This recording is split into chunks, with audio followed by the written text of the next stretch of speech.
Bienvenue dans les enquêtes du Nouveau Détective. Le Nouveau Détective, premier magazine d'enquête sur les grands faits divers, et Engel présente une mère et son amie condamnés pour acte de torture sur son fils adolescent. Une enquête d'Axel Vigneux. Rita est tranquillement installée chez elle quand elle reçoit un appel de son amie Paula. Salut ma chérie, comment tu vas ? Moi bien, mais Nils, je ne sais pas ce qu'il a, il réagit plus. Comment ça ? Attends, je t'envoie une photo. Merde, il a pas l'air bien. Appelle tout de suite les secours, vite ! Mais non, pas la peine, il va sûrement se réveiller. Bouge pas, j'arrive. Pressentant un drame, Rita court alors à sa voiture et fonce droit vers l'appartement de Paula dans la petite ville de Wendhofen an der Thaya, non loin de Vienne. Elle est inquiète, très inquiète. Car si Nils, le fils de Paula, va aussi mal, s'il est plongé dans le coma, ce n'est pas par accident. Sa mère y est pour beaucoup. Et Rita aussi. Elles se sont associées pour le mettre dans cet état effrayant. A priori, rien ne prédestinait ces deux femmes à devenir des âmes sœurs, comme elles se surnomment affectueusement. Elles se sont rencontrées il y a 4 ans dans un magasin. Paula faisait ses courses, Rita était vendeuse. Elles ont échangé quelques mots, sympathisé et se sont vite découverts de nombreux points communs. Rita, 40 ans, venait de se faire larguer par son mari. Paula, 33 ans, avait vécu l'enfer auprès d'un compagnon menteur, voleur et infidèle. Elles avaient l'une et l'autre besoin de s'épancher. Alors elles ont échangé leurs numéros de téléphone et sont devenues les meilleures copines du monde. Paula rumine inlassablement sa rupture et brosse un portrait au vitriol de son ex. Mon ex-mari, c'était un sale type, c'était un monstre. Les hommes, c'est tous des connards. Quand mon mec m'a largué, ça m'a fait mal. Mais finalement, tu veux que je te dise ? C'est la meilleure chose qui pouvait m'arriver. Tu sais, à cause de ce salaud, je me suis retrouvée toute seule pour élever mon gosse. Et en plus, je n'avais même pas de boulot. Et Nils, je te raconte pas. C'est un gamin difficile, t'as pas idée. C'est le portrait craché de son père. Ah, ça c'est un problème. Je ne vais pas te mentir, hein. J'ai un peu du mal à le supporter. Il a le même regard pervers. Il y a des jours, il me dégoûte. C'est cette complicité, sans que l'on ne comprenne bien pourquoi, qui va les faire basculer dans l'horreur. Comme si toute leur haine des hommes allait se cristalliser sur Nils, le fils de Paula, un ado pâle et craintif qui ne leur a rien fait de mal, mais qui va leur servir, bien malgré lui, de défouloir. Sous prétexte de l'éduquer, Paula le martyrise. Elle le gifle, lui tire les cheveux, lui inflige punition sur punition. Tous les prétextes sont bons pour lui administrer, sous les encouragements de Rita, des coups de plus en plus violents et des châtiments de plus en plus cruels. Rita n'est pas en reste, elle déborde d'idées. C'est elle qui suggère d'appliquer à Nils un traitement par le froid. En plein hiver, Paula boucle son fils sur le balcon de l'appartement. Sans broncher, elle le laisse grelotter, pleurer, taper à la vitre, et quand elle l'autorise enfin à rentrer au chaud, le pauvre gamin tremble tant qu'il ne parvient même plus à parler.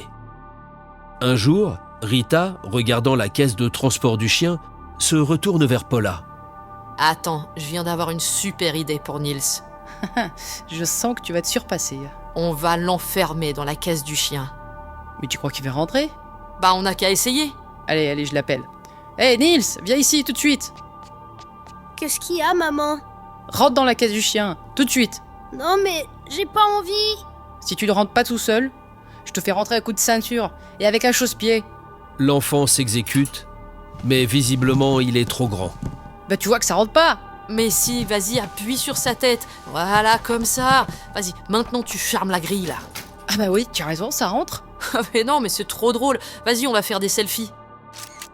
Quand elle délivre le captif au bout de plusieurs heures, il ne tient plus debout. Ses bras et ses jambes, trop longtemps privés de circulation, sont paralysés. Le duo diabolique n'a plus de limite. Frappé quotidiennement, Nils est aussi privé de nourriture. Ses joues se creusent, ses yeux s'enfoncent dans leurs orbites. Un de ses professeurs, un jour, s'inquiète de le voir si maigre et fait un signalement à l'Office de protection de la jeunesse. Malheureusement, l'épidémie de coronavirus frappe alors l'Autriche comme le reste du monde. Les écoles ferment, la population est confinée. Plus que jamais, Niels est séquestré dans l'appartement, à la merci de Paula, qui en profite pour le couper définitivement de son père. Celui-ci tente d'alerter les services sociaux, mais les bureaux sont clos pour cause de pandémie. Et pendant ce temps, l'ado continue de dépérir, frappé, bâillonné, attaché, affamé. Quand les sévices qu'on lui inflige l'envoient à l'hôpital, sa mère raconte qu'il est tombé ou bien qu'il s'est blessé accidentellement. Terrorisé, Niels n'ose pas la dénoncer. À un voisin qui s'inquiète de le voir couvert de bleu, Paula sort son couplet larmoyant sur sa vie de mère divorcée. Bah, vous savez, c'est dur de s'occuper seul d'un enfant difficile. Et parfois violent, hein, vous savez. Parfois, il pique des crises de colère et se blesse lui-même, dans des accès de rage. Et devant ces larmes de crocodile, tout le monde s'incline. Quelle mère courage! Et dire que son sauvageon n'a pas hésité à sauter du balcon du premier étage pour fuguer. La vérité, Paula l'y avait enfermé plusieurs jours sans nourriture. Le pauvre garçon a sauté dans la rue pour survivre, en courant voler de quoi manger dans un supermarché.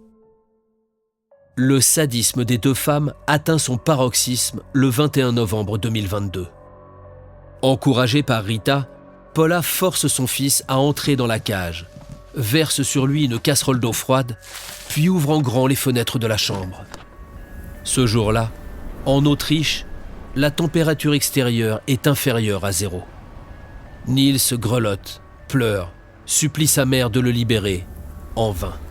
C'est ce soir-là, on l'a vu, que Rita reçoit la photo glaçante du garçon, apparemment inconscient et au plus mal. Et elle comprend d'un coup que s'il décède, elle risque de très gros ennuis. Quand elle arrive chez Paula, Niels gît sur le sol, inanimé. Sa peau est glacée, son teint livide, ses lèvres bleues. Une assistante sociale du quartier est appelée en catastrophe, mais elle reste sans voix en découvrant le corps de l'ado couvert d'hématomes, de griffures, de plaies. Les secours sont immédiatement alertés. Niels est transporté à l'hôpital dans un état critique.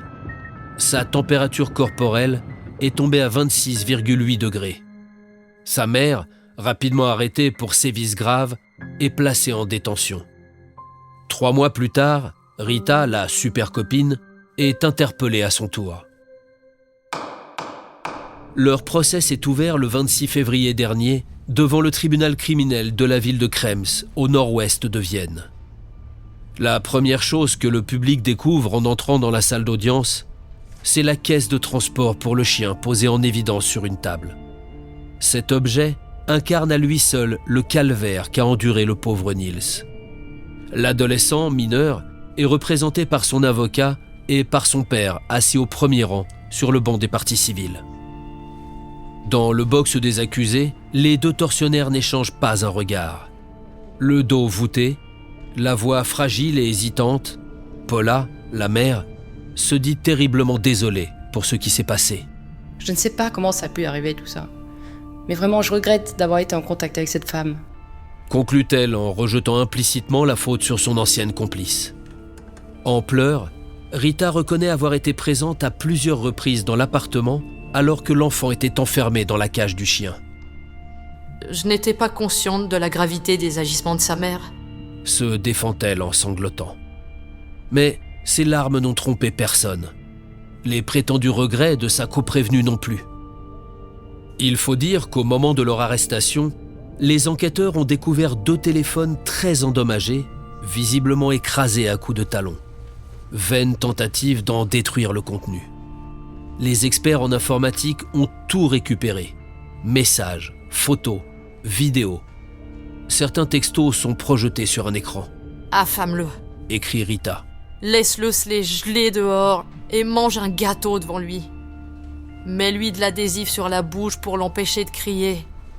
Des vidéos insoutenables montrent la mère faisant entrer de force son fils dans la cage malgré ses cris, le traînant par les cheveux, le frappant, le ligotant. Toutes ces images défilent dans un silence de plomb. Il n'y a rien à ajouter. Après 7 heures de délibération, Paula est reconnue coupable de tentative de meurtre, acte de torture sur mineur et séquestration. Verdict, elle passera les 20 prochaines années dans une cellule. Un châtiment toujours plus doux que celui infligé à son fils dans la cage. Rita, elle, est condamnée pour avoir encouragé le recours continu à la violence contre la victime. Verdict, 14 ans d'enfermement. Toutes deux devront en outre verser 80 000 € à Nils, qui a miraculeusement survécu à son calvaire. Aujourd'hui, âgé de 13 ans, il a repris du poids et vit désormais avec son père, qui n'a absolument rien du monstre décrit par Paula. Physiquement, l'ado va bien, mais les psychiatres sont pessimistes. Il y a une forte probabilité pour que sa personnalité reste fragilisée à vie et qu'il ait le plus grand mal à se remettre des traumatismes subis. Qui s'en étonnera ? Pour ne rater aucun épisode, abonnez-vous à notre podcast sur votre plateforme d'écoute et retrouvez tous les mercredis nos enquêtes dans le magazine Le Nouveau Détective. Nos podcasts et nos enquêtes sont également disponibles sur lenouveaudétective.com. Si l'affaire n'a pas encore été jugée ou venait à passer en appel, nous rappelons que les protagonistes bénéficient toujours de la présomption d'innocence. Les noms et prénoms de certains personnages sont susceptibles d'avoir été modifiés.